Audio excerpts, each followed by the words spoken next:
Hey, we are back with Act 2 of Two for the Money. What's happening? Yeah. And Long last time on Silver Screen Breakdowns, we meet our two main characters, Brandon Lang, played by Matthew McConaughey, and Walter Abrams, played by Al Pacino. Brandon Lang, he's a superstar who got killed in college on the football field, and now all he does is pick winners. Al Pacino discovered him, and now he's going to actually get him selling and put him on TV, selling his picks. Oh, yeah. And yeah, so we just saw the what's it called? The scene where they're at the Gamblers Anonymous, and just totally classic scene. Al Pacino is just a real scumbag, you know. And hey, listen, you know what's crazy is like I think this is one of the first things that opened his eyes. Like, what in the fuck did I get myself in? You know what I mean? As far as McConaughey's character, right? Because you know what I mean. He's just like, I don't think he really realizes he's hella in over his head. You know I feel like he knows that to a certain extent, but that one I think he just learned something like real new about Walter. Like this is the kind of there's a real grimy side to him, and it's like that's the lengths that he's willing to go to for business. It's a good market. Yeah, he just said how many 970 something or whatever the fuck consecutive meetings. Come on, he's getting clientele every week. Hey, gotta make that money. Go in there and hit them with that realization. Hey, looking, but this is the problem. Y'all trying to win. We gamble to lose. Give me a call. Well, he needs them to win. Like that's the thing. Like they need to win. So no matter what, they got to pick the winners. You know, because that's one of the things that they said. If we didn't say that yet, they don't charge anything up front. They get the picks like for free, but when they win, they give. Versus McConaughey's is you pay for the flat out picks. Yeah, 5% of any trade, $500 to $500,000. You know what's crazy about it too is because like that's where his integrity comes in, right? This is his version of integrity, Walter's character, right? Yeah. Like, hey, that's why they gotta win, right? Like, because yes, in order to get the money, you have to give him some winning picks. But see, and that's the thing is like he's probably a loophole as well, you know, because they're not paying for the picks, right? They're paying for the success of the pick after the fact or something. Exactly. The consulting. The consulting fee. That's what and then they're gonna remember if they try to come back and they'll be like, listen, okay, well, we know you know, and you see them even when they're going through the little conference room with all the second floor or whatever it is, and you know, motherfuckers is yelling. So listen, I'm gonna need you for the 50,000 on that, like, you know, because they're already upping them up. Like, listen, I want that, you know, 5%. You got to upsell the motherfuckers. Like, listen, don't even talk to me. You can't get the picks then. You know what I mean? And if you got someone already on the hook who's cashing in every week because they come, okay, all right, I'm gonna put 50 on it. You know what I mean? And no, Marco, we're not on YouTube anymore. YouTube flagged us for playing the scene, so we're mainly on Twitch now because you know, we can get away with it on Twitch. And so now he gets his first call. Finally, we get Brandon Lang actually being someone who's like on the phone. Real big time call here. This is a guy I can't remember what they said he's like normally betting or whatever, but just first call that's coming into him. I just thought of an idea real quick. We'll be able to people on YouTube. Oh no, it's not separate. I was gonna say maybe on the visual on YouTube, put like the fucking thumbnail or something, and then they could maybe hear the audio. But while on Twitch, we could play the scene. You know, but it's just one. It's just one visual that comes out from StreamYard, right? We can't differentiate. Right. Exactly. Okay. Continue. I didn't mean to cut you off. And yeah, Marco, YouTube flagged it. Yep, for playing a YouTube video. Yeah, for sure. Because it doesn't matter to them unless it's like, you know, it's Pacino. He's on to us. So he picks it up. It's a mirror, and he's trying to get him to bet 10 or 20 grand on whatever game. And he's like, oh, I was just betting $1,000. And so I mean, a little bit low ball for what he's thinking, like right off the bat. And they're talking about Texas versus Oklahoma. And he was like, well, one of my games that I love this week is Texas over Oklahoma. And he was like, what? I like Oklahoma. And just like not good because he's looked like, even with this right off the bat, the first thing I thought, he wants the confirmation bias. Doesn't matter that he's bet $1,000 on this game or whatever. You're supposed to ask him what you like first, even too. Like he's still wet behind the ears where he likes being right too, right? He's like, hey, nah, I like Texas over. And you be like, oh, you like Oklahoma? For yeah, let's go. Yeah. And so Al Pacino has to set him straight. He gives him a little heart to heart, pretty much. Like you gotta know that you're better than this person. They're calling you for your certainty and this and that. And like then he actually he says more than that. That's me paraphrasing. Yeah. But then he sits back, puts his feet up on the table, and really gets into it. Amir, my man, he's like, "What's your favorite drink?" Favorite drink? I don't know. Pina colada. And he's like, "What?" Well, he was like, "Well, damn, we're gonna get you a new drink later." He's like, "First, what we're gonna worry about is you're gonna go to your bookie, you're gonna lay down $5,000 on Texas, you're gonna watch them Longhorns rip them Okies a new asshole, and then you're gonna call me and say, 'Sir, can I have some more?'" You know what's funny about that? I bet you this is where McConaughey comes in with because he's a big Texas Longhorn guy. You know what I mean? Yeah. So that was fuck the Okies, right? Like, you know what? That's tight. So funny. And I'll put that in there. But what do you think, Nelson? Did you instantly see the light switch kind of flip for him when he really started understanding the way to deliver?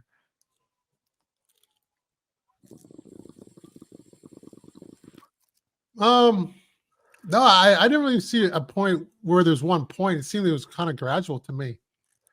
It just kind of he just kind of got it. It seemed like he failed more times than he succeeded. Then he just kind of got it over time. I can't really pinpoint one instance where because they don't really say a timeline until at one point later on when dude's like, "You've been here only a year. I've been here 6 years. You've been here a year." Like, you know what I mean? Yeah. So it had, So this is definitely some, way before that, obviously, you know what I mean? Yeah. So he might have been there for a cool minute. So it's the little sped up version, right? Because now he's kind of getting the hang of the ropes, right? Yep. And so his pitch finally getting a lot better, and it's a whole little montage of him just talking to different people on the phone, like handling late night calls and shit like that. And a service like that. Mm-hmm. Any kind of sales, the longer the hours you work, the more calls or presentations or whatever the fuck you're going to be able to do, it just turns into more sales at the end of the day. I remember allegedly them 3 a.m, 4 a.m joints. I used to not mind those at all. I used to be like, okay, it's gonna be an extra such and such. You know what I mean? Yeah. The early morning AM fees. You know what I mean? Yeah. And right when you see a little bit more of their home life here, Walter's playing with the kid, and then it's like Brandon's in the fucking in the room with his in the kitchen with his wife or whatever, and they're just talking while she's I don't know, making a salad or some shit, and you can see the insecurity already start. Mm-hmm. With Al Pacino, even though Bogey said earlier it looked like he was ready to serve up his wife. Yeah, to him. He's still super insecure about it. No matter what, he's very insecure about her. It's probably because it's her reaction. Did they show that conversation? I don't remember that. Where after the fact, she might have overseen, oh, I like him a lot. You know what I mean? Yeah. After the manicure shit. You know what I mean? I know Pornhub wasn't really that big in 2005, but I think it was the mom son type thing, and he was thinking a lot of fetish, incestual, kind of stuff, because I think he automatically thought of Brandon Lang as his son. He was literally looking at him as a son who could be a potential. Remember he was like, "Look at him, he looks like a spitting image of me." Looks like a young me. But you kind of see it there. You kind of see it there in little shades. And I got another clip here for us. And this is, he has the name John Anthony, but he never, he's doing the 900 call as John Anthony, but it's still the same clothes. It's still the same thing and everything. Even when he's doing that first call with Amir, he's still in his regular clothes. He doesn't have the persona. Like he hasn't turned it all the way on. Anthony. And here I got the clip here of when he starts becoming John Anthony. Yay! All right, Nelson, before we go through that whole little montage, what'd you think about what Al Pacino was saying to him there? I saw you nodding your head because resonated a little bit, didn't it? Yeah, because he has to be the character through and through. Yeah. That's a big task to take on. That's like method acting right there, man. Yeah. Because like he said, there's no acting. You got to. So you got to do it, and the pressure came on, and he buckled, man. He buckled. He tried to do it. But he knew when he was out of it, Bogey. He knew he was out. He wasn't in the stream of consciousness of the character. And then he had to say, "Listen, I'm branded. 80%. I got 80%. I know him. I know how to pick him. I was there." So he took the easy way out, although he had skill in doing it. But he couldn't do the act. He didn't go full John Anthony yet. He couldn't be the act. Yeah, he can't deliver the dog and pony show that they want. He doesn't deliver that. The full frontal John Holmes he couldn't do. Backstage, Nelson, accurate depiction. Okay. And Tino said, "You guys know this is a true story." Well, I mean, yes, inspired by a true story. Most of it is fabricated for Hollywood, but the whole premise, we brought that up earlier. That the dude really exists. It's not his name, obviously. It's a different name. Yeah, I think he works for. That's what became the early thing of Barstool betting, right? Yeah, at one point. Yeah, because that would have been not too long after this. When did Barstool come around? 2010, 11, something like that. Yeah. Yeah, well, I mean, I don't think any of the names are real. No, for sure. No. I said the only. I didn't even read it out. I just answered. Okay. He said the only thing that's not real is Walter's name. It was Stu. I don't even know how to say it. Finer, whatever it is. The show name is accurate. That's what he said in that thing I watched. Okay, it is part of his contract when he signed with them, right? So they could use the story or and it has to be that name. Yeah. And then they gave him whatever bread up front, and then he had nothing to do with it after. I mean, that's the way that it is. You're selling the likeness, you're selling the story, and then the movie gets. It's not necessarily the likeness, though. That's what I'm saying. But part of the deal, right? Not the likeness, because there's a different name. Make sure it's the accurate name of his show that was still currently going on, too. Right? You know what I mean? So he's like, because that was like some good publicity. This is like before social media. I mean, they had like MySpace and stuff at the time, but you know what I mean. This was like. Super early. He might not even have MySpace. It might have been like Friendster still, or just like internet forums. You know what I mean? So yeah, you know what I mean. This was fucking a movie. You know what I mean? How you doing? Scared shitless. You're sweating a lot, honey. It's gonna be all right. Don't worry about it. You got the script. You just I forgot he said that. Scared shitless. I mean, look at all the sweat. This is different. How's this different? No opponent. I mean, you're a lock to win. Walter, we're ready. See, that's funny. I like what he said there. What do you think about that, Nelson? And he was like, "What are you scared of?" And he was like, "No opponent." Well, you're a lock. I missed that last part. No opponent. I didn't hear that. Then we lock to win for sure, but it's like in his mind, he's like just gonna fail. So it's like for him, he's just like a lock to lose. Yeah, he was his own opponent for sure. Let's win some money. I like how the music came in there too. That's a great production right there. Like, motif in there. That shit was good. Yeah, Walter knew how to milk it. He did. Did you see it? Walter, boy, though. That's Alex 20 years from now. Do it. Imitate yourself, Alex. You got to imitate yourself. You're on children. Let me be the Pacino one then. Let me be him. So somehow. Nelson, did you see Pacino when he was about to say to stop to cut it, and then he was like, keep rolling. Yeah. He's like, this is good. Because you get some real stuff from him. You get real stuff because he's, I've been there where you fuck up. It's like, fuck. Now just calm down. Even the film that I'm shooting right now. So I had two big long ass monologues. I was fucking up at first, and then the director goes, calm down. And he's like, yeah, I mean, 3 minutes straight. Speaking for 3 minutes straight. You got to do what Johnny Drama does. I know you haven't really watched Entourage too much, but their method for relaxation, it was just just rubbing one out right before, and he had to do it right before a big monologue. But he left but then he left his microphone on, and everybody heard what was going on. I remember for me when I did a wedding speech. I remember for me, you just froze. Yeah. Listen, it was a wedding speech. No, listen, I actually did this wedding speech though, right? And like I knew I was about to be tore back. You know what I mean? It's a wedding, and I'm the best man. You know what I'm saying? And like, so I figured I'll do it just like I did like shows and shit. You know what I mean? So I just came on and motherfucker. Hey, we here for love, right? Make some noise for love. Right? Who they over here for love? It's a wedding, right? Love, make some noise. So just like throughout the speech, if I felt like it was dying, I'd be like, love, make some fucking noise. You know, it's a wedding, and motherfucker ding, ding, ding, ding, hit the shit. Make the bride and groom kiss and shit. I was like, this. And I remember telling my girl, that's gonna kill it. It doesn't even matter what I say. Like that one right there. And then, you know what I mean? I think I had about 3 minutes, and they told me to. They're like trying to keep it to like 3 minutes, bro. I was about there for like 7. You know what I mean? Tore the house down. I think I even said thank you. I even forgot to I said thank you to like everyone. Thank you instead of like it's a show. Instead of like, you know what I mean? Congrats to the fucking, right? You know what I mean? Totally didn't nail the finisher, but the closer. No, you feel it, Bogey. You feel it. Well, It's, you know, speaking of rubbing one out, it was like if I had a date.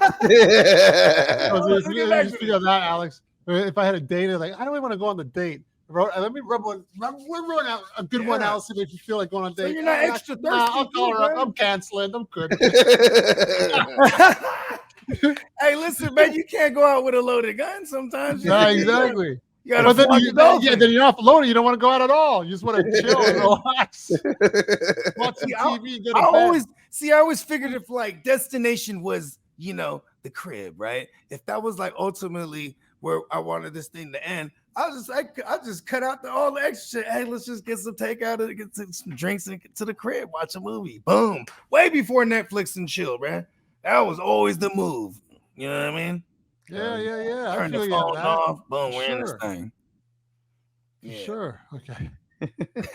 But see, we're gonna be like, oh, when you coming through? 30 minutes? Okay, cool. Ha! You know what I mean? Because see, emptying the chamber also serves another purpose. You know what I mean? Because then the performance is even that much better. You know what I mean? I mean, it's the warm up. That's what you it know is. What I'm saying? Right? Sometimes you gotta stretch before you go into that workout. You know what I mean? Yeah, when you get those blue balls, that's bad. You can barely walk. Like, see, I don't know. You're kicked in the nuts. Yeah. I don't know, man. I'm very determined, and I got 4 kids, so it's almost like I can like know the nut time. Okay, I got 5 minutes here. You know what I mean? I got like motherfucking the kids. Oh, yeah, that's pressure, man. Nah, it's not. You know what I mean? Because see, then here's the one. It's like put the kids to sleep. Okay, shit. Put the kids to sleep because I gotta put the kids to sleep before she falls asleep. Then it's like get the kids to sleep. Boom. Hey, I'm asleep. Like it's almost like the move. It's almost like she set me up to put the kids to sleep because she already knew it's gonna take X amount of time. And see, I'm just saying. Hold on a second. I gotta ask you something, and Alex too. If you guys got ladies, I'm the single one. So you guys in that department, you guys good on a regular basis, on a weekly? It's good. Hell yeah, I'll go crazy. What? Oh, crazy, man. So your girl's down like that? Hey, listen, yeah, that's good, yeah. man. What the fuck? Man, she'll wake me up. Hey, listen, like there'll be times 4 kids before crunch. Early in the morning is usually the shot. So everybody's asleep, and she waking me up. All right, hurry up before I get ready for work. Oh hell yeah, she's cool. By the way, then and she be like, she doesn't know what the show turned into. She's like, go brush your teeth. I'm like, oh yeah, that's right. I'm in there with the motherfucking scope and shit. You got yourself a good woman, man. You know what I'm saying? Initiating things. That doesn't happen to me. I have a theory. I have a theory on this too. What is because when I was younger, I was like an infamous, like alleged suspect. Stalker? No, soccer. No, I'm talking about like getting caught. See, I don't even like saying the word, the C word. You know what I mean? Like, you know, me just like I was a juggling act. There you go. You know what I mean? I know what you mean. I didn't think what's he talking about? Like multiples. You know what I mean? Like, you know what I mean? Yeah. So like, and you know what I mean? I had been caught, one time. You know what I mean? If that was enough, you know what I mean? Then you know what I mean. That's why cheating is a lot of work. That's why I like being a one woman man. You know what I mean? Because that's just a lot of work, bro. And it's also just bad for the soul. Yeah, and if you have something that's worth it, you'll realize that it's Gino said alleged means you didn't get caught. Listen, I think I said I didn't want to say the C word. You know what I mean? I was like, oh, okay, yes, it's one time. You know what I mean? But see, then it was forever. And see, because here's my thing: is like ever since I was young, I was a jackrabbit fucking motherfucker. You know what I'm saying? Like you know what I mean? And she knows that shit, man. And I swear to God, it's almost like even if I'll be mad as the fuck. She puts out because she knows. You know, it's the worst. Be like, I'll be mad as fuck. Like, then I want to stay mad at her. I'm like, damn, I'm fucking like a week. You know what? You know what I mean? It's just like break the monotony. Like we ain't been fighting and shit. And then I'll be like, woo, okay, cool. What was I even mad about? You know what I mean? I was probably mad because I wasn't fucking. It's like, oh, what comes first, the chicken or the egg? You don't care. It all comes first. Yeah, it don't really matter. You know what that's just called? It's called the circle of life. Mm-hmm. The circle jerk of life. I was a young Mufasa. You know what I mean? And now I have to tell my young one to just listen them over the thing. I was like, listen, man, there's plenty of pussycats out there in the world, son. But you got to find the queen of the jungle. You know what I mean? You have 3 daughters and 1 son, right? Yep. Yeah. It's the circle of life. How about like I'm feeling kind of way? Let's get back to the Sports Advisors. That's the name of their show, Sports Advisors. So what happens is that system, that computer system, all those computer-based system, whatever the fucking that Jeremy Piven was doing, losing. He had a real shit week, and now he's getting bumped off. He's usually the leadoff man. Now they said John Anthony's going first. So now he's making waves. You know, I mean, the first thing, he comes in, he's got this dope-ass office.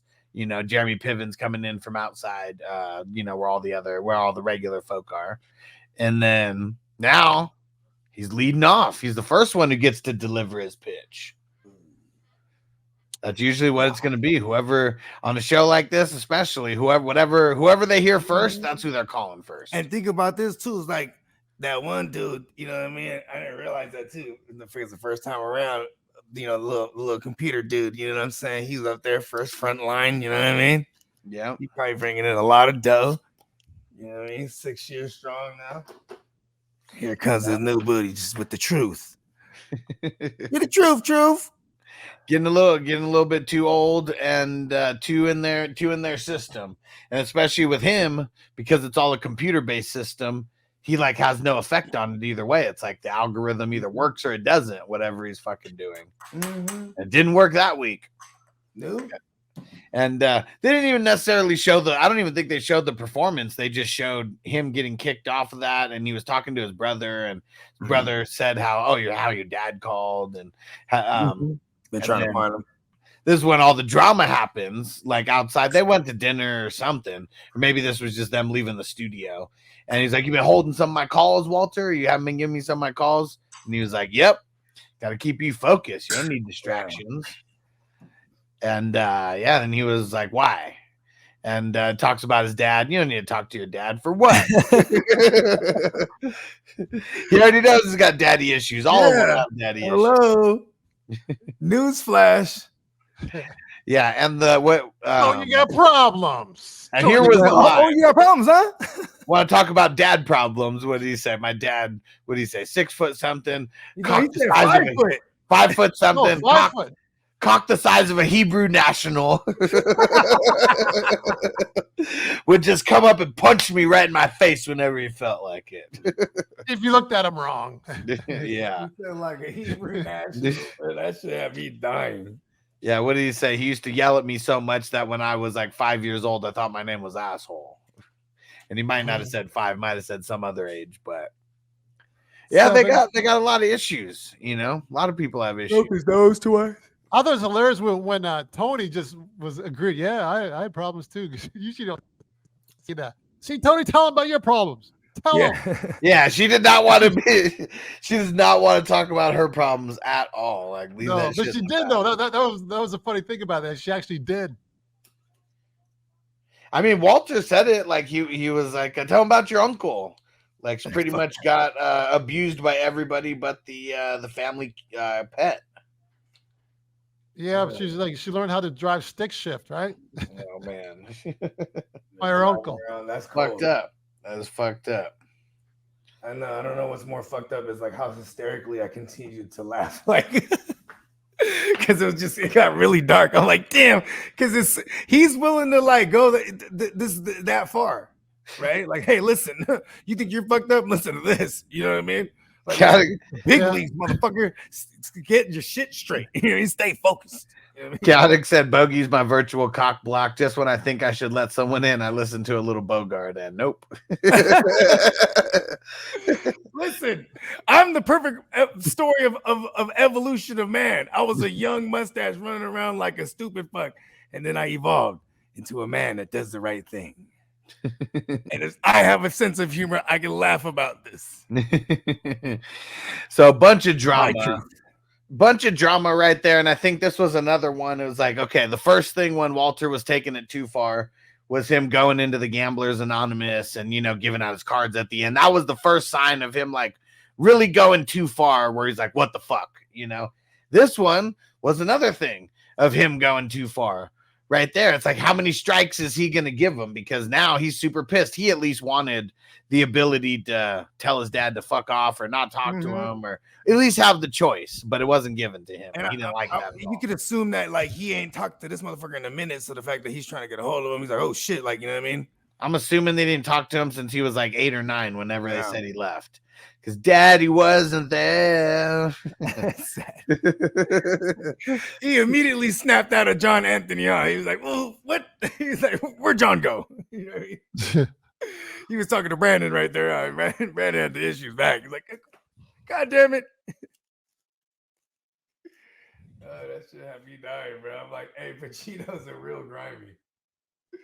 You like you know that. I love this grimy side though. Well, I mean, because it's a movie, it's hilarious because it's like, you know what I mean. Like it's for him, it's just about the money. You know what I mean?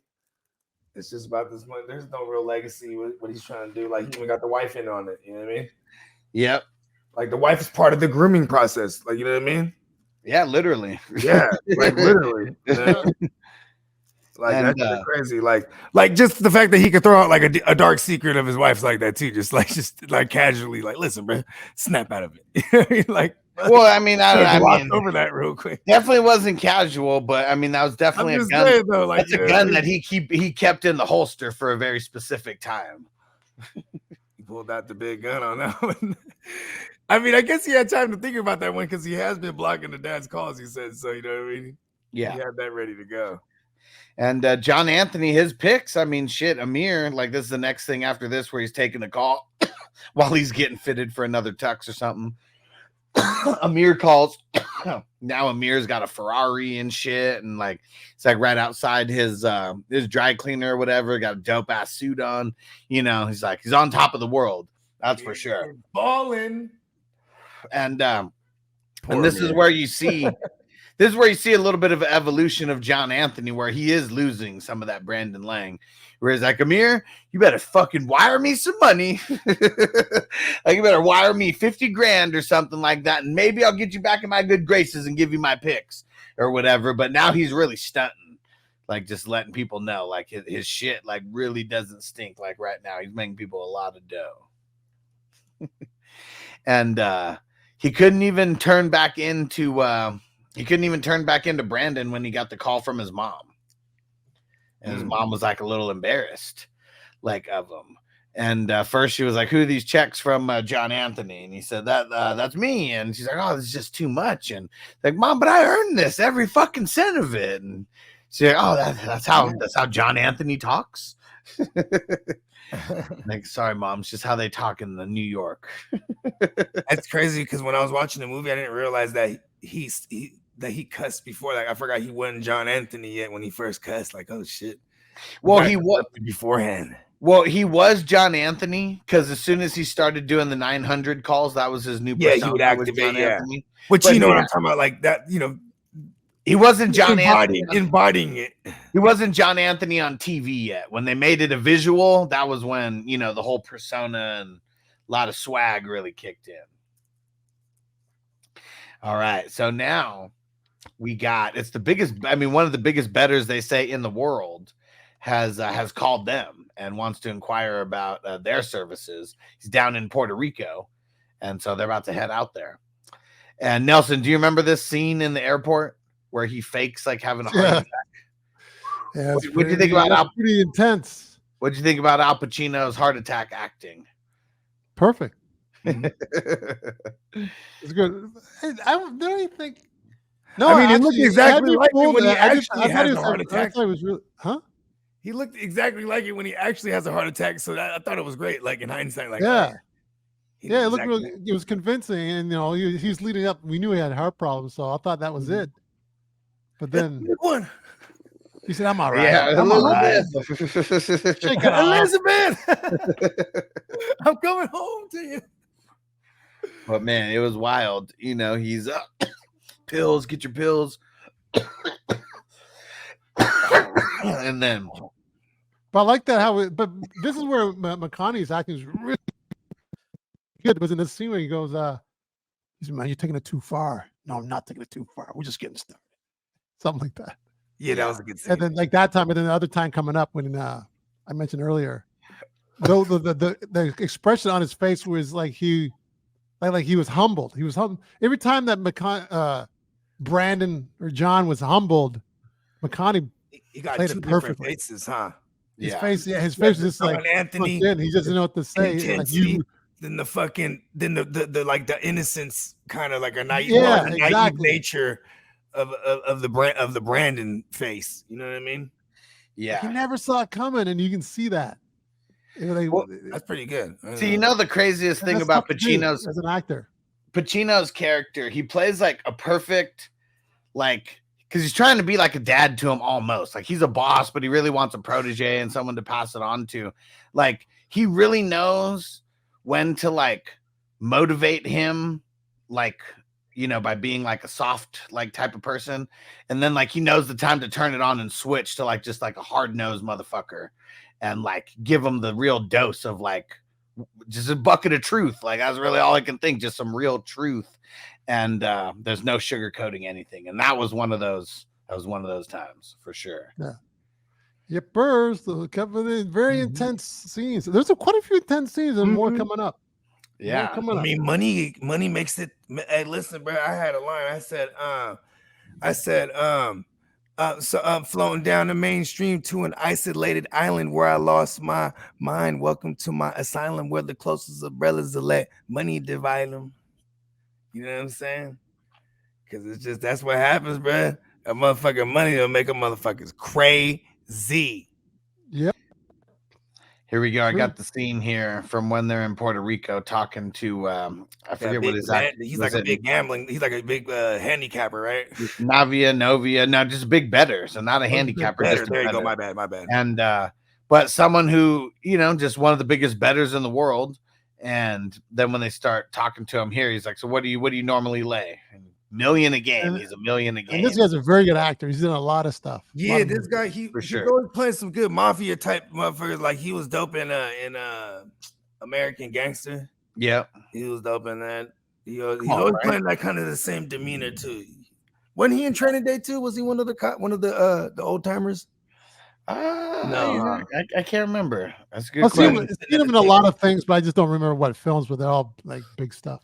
Yeah, but American Gangster for sure. He was like the Italian mob boss talking to Frank. Yeah, look, Frank. So now it's just he's in peak John Anthony mode right now. Yeah, and he makes all the picks until the last one there, where he's about to submit his picks. And one of the sales guys comes in and he's like, "Hey, who you like on Monday night?" And he's like, "I don't know, Seattle." And he like circles it. And he was like, "How about the over under?" He's like, "What are you talking about? There's like $1 million riding on this." And he's like, "There's like a whole lot more than $1 million riding on this." Yeah. And he says over, and Seattle in the over, and he ends up hitting. Ends up hitting all 12 for 12. Just and like he said it. everybody is fucking like Walter's super fucking hyped. 100 fucking percent, 100 fucking percent, 100 fucking percent. He was so fucking hyped on that. See, I want to search far and wide for an interview now with the real guy. Like, it was that part. I want to know if there was, even if it just happened one time, to have that story. You know what I mean? Like, I wonder if that part is true, or if they sauced that one up, because that would be fucking awesome. Yeah, you know what I mean. That motherfuckers is hitting like 100 plus million on that shit. Yeah, I mean, shit. Tino said if I went 12 for 12, I'd retire.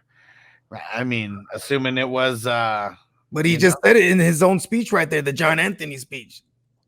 How much does it cost? You know what I mean? For sure. You to feel like you're winning. You know what I'm saying?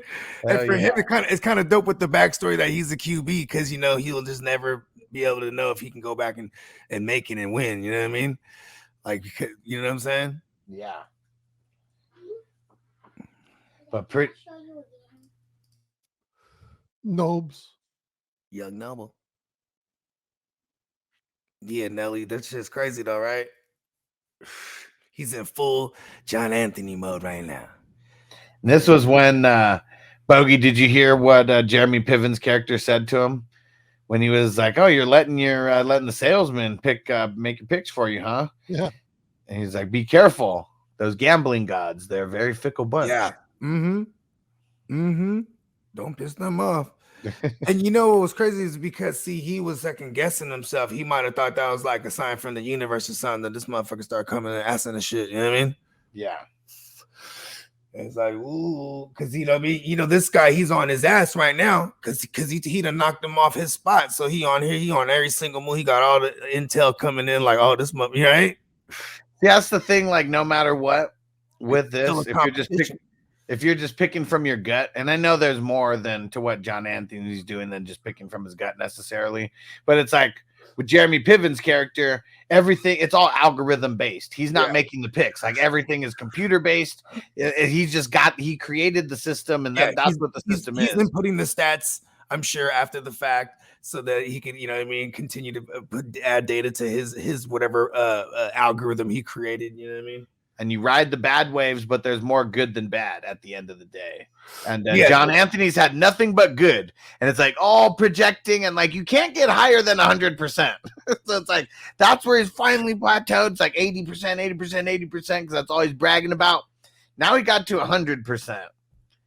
And it's like, man, the boomerang that comes, like, because like what goes up must come down, and like all the opposite, anything that we can give. The bigger they are, bro, the harder they fall.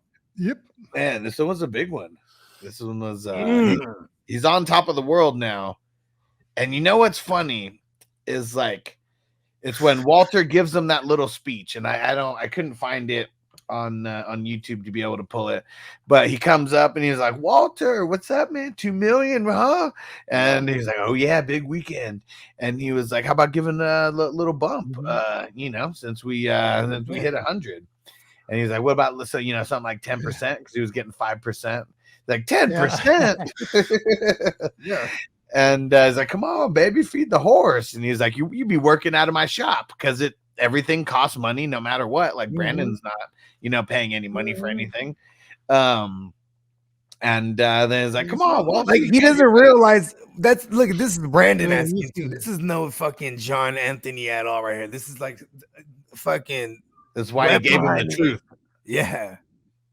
Snatched him up. So Nelson, this is what we talked about earlier. Give me your thoughts on Pacino's after he snatches him up by the neck.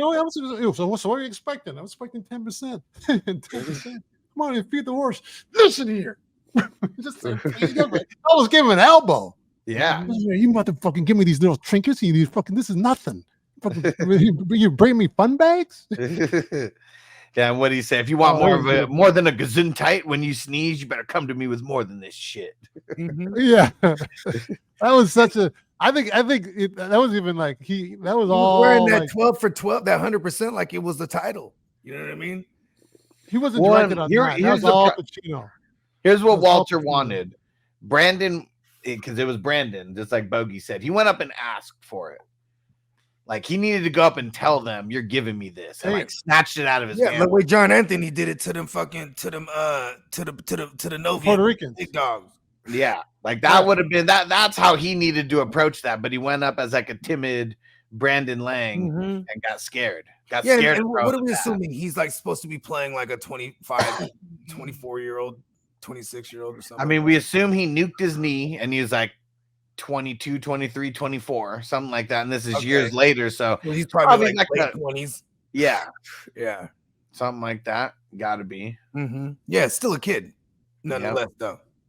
I was definitely still a kid 10 years ago. Yeah, I thought maybe mid-20s or something, but and now that just so it's a crazy spiral like right after that because he gets more truth. This is strike 3 for Walter, like, you know, just keeping it real. And so goes from there, gets super pissed, and he pulls the Charlie Sheen winning. yeah, That might have been where Charlie Sheen might have stolen from him for all we know. I mean, you know what I mean? Might have been that subconscious shit. Remember that time? he probably did steal from because Charlie Sheen was he said that in like 2015 or something. Yeah, it was way after this.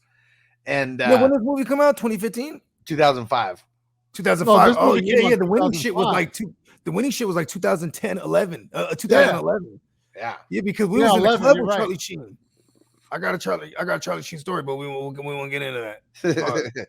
And so I now got one too. He used to buy my food. nice. Believe it or not. He looks like hell in real life Back in without no, like 2017. Way 2018. different without the makeup.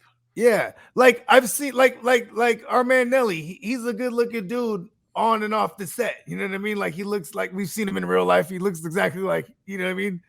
When you see Charlie Sheen, you're like, whoa. It's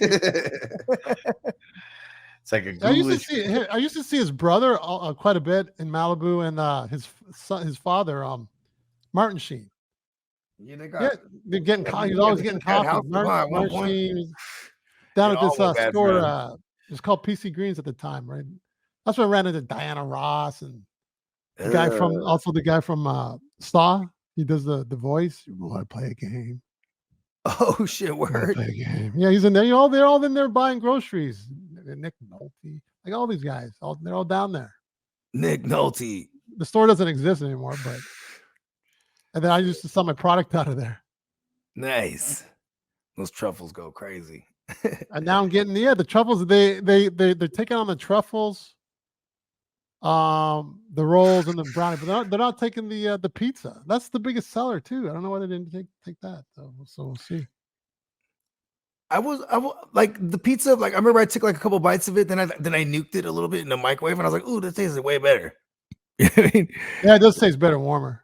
Yeah, I think it all tastes better warmer, except the truffles. The truffles. Yeah, I definitely nuked all of them. Actually, except for the You truffles. did?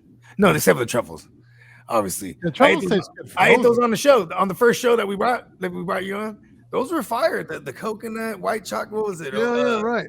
Was it an Oreo with coconut? It was which one? It's Which not one? white chocolate. It's like a cookie dough. There you go, cookie dough with the. Ooh, that shit was fire. Nice. All right. Where were we, Alex? So right after Pacino gives him a big.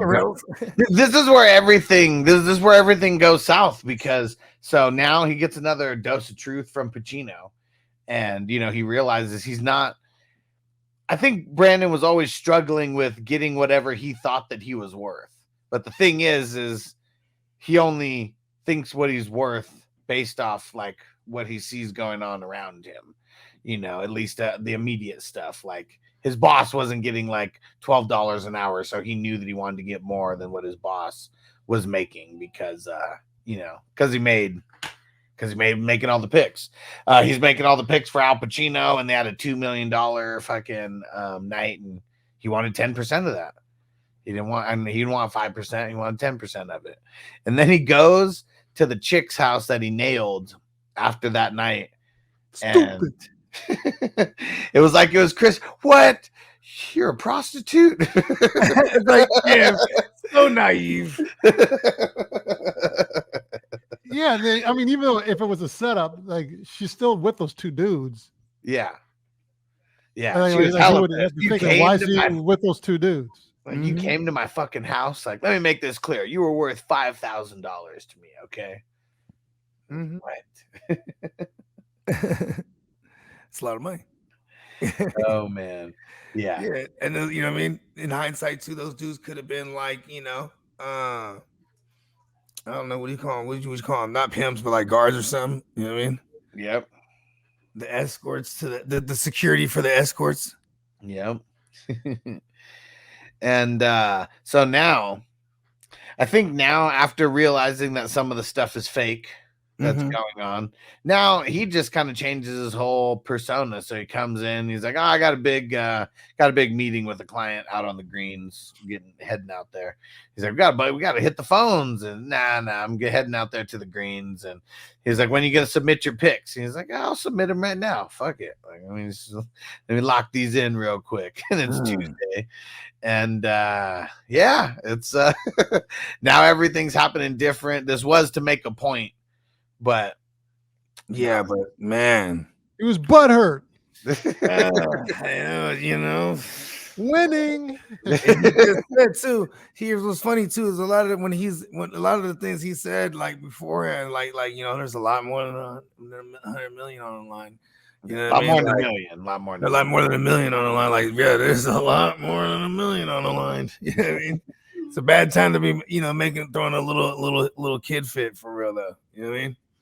To make a point, try to prove a point. This shit made me mad. I ain't gonna lie. Because this is kind of like the downward spiral here, and I don't know the reasoning behind wanting to ride with what's her name, Toni. And he was like going to drive her to work, and then he's driving all fast, and and then he's kind of talking down to her because she's not living life, because she's a super alcoholic and she's just living day to day, trying not to relapse. And you can just tell everything has changed about him at this point, and it's kind of where we're going to end Act 2, because. Man, just everything at the Act 1, it's like Brandon turning into John Anthony. And then now, like, Act 2 going into Act 3 is like John Anthony, like the corruption. Yeah, there you go. And he is engulfed in it. The corruption of John Anthony. Yes. It's like the symbiote suit. He wears this John Anthony suit. And he's the power. So we will be back. For everyone who's watching live, just hang out with us, and for everyone who's listening to this on replay, Monday, Wednesday, and Friday is when we do the releases of the acts and the different pods. And go subscribe on Apple, on Spotify, Amazon, Silver Screen Breakdowns, and then go subscribe on Twitch and on YouTube to Silver Screen Breakdowns. And if you want to sponsor the show, go to ssbcrew.com. Go get signed up there. We got a tier for Bogey music. If you want to hear a whole bunch of Bogey's tracks before they hit the streets, go get signed up on the Bogey tier. And at the end of every show, we're going to shout out the sponsors and everyone who signed up over there. So please like and subscribe. Like and subscribe. So you can find me on YouTube, Nelson Tynes. And Instagram, Nelson Tynes _. If you want to see some of my acting, film work, demo reel, music video, only one I was in. And Track Dilla, that was the name of the artist. Track Dilla. Spend My Money was the song. There you go. Doing an exchange of goats. I was giving goats. Yeah, he was giving me goats for his my daughter. Like it's also a metaphor. It's also a metaphor. Greatest of all time. Oh yeah. Yes, sir. Bogey. Oh yeah. Tell them about the food too. Don't forget about the food, man. Nelson's Living Gourmet. You get at your stores near you in LA. Yeah. And you can find me Bogard scot-free. I'm all over the place like space. The earth is my turf. Universe, give me money. Tune in next time for Silver Screen Breakdown, episode 3 of 2 for the money. That was almost confusing right there. See you there. Peace out.